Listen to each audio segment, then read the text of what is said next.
হাল আতা আলাল ইনসানি হিনুম মিন দাহরি লাম ইয়াকুন শাইআম মাযকুরা।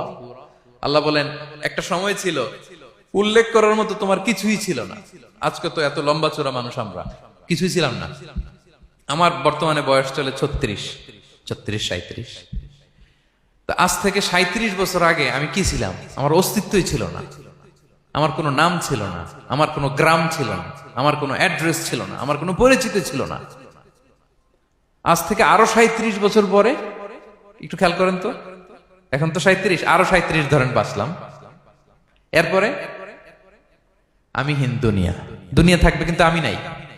আজকে কার জন্য আটকে আছে দুনিয়ার কাজ বলেন তো? আপনার দাদার জন্য, আপনার নানার জন্য। তো আপনাকে লাগে কেন? আপনাকে লাগে? লাগে না তো আমাকে। আমি দুনিয়া, একদিন কিছুই ছিলাম না। আল্লাহ বলেন হাল আতা আলাল ইনসানি হিনুম মিনাদ দাহরি লাম ইয়াকুন শাইআম মাযকুরা।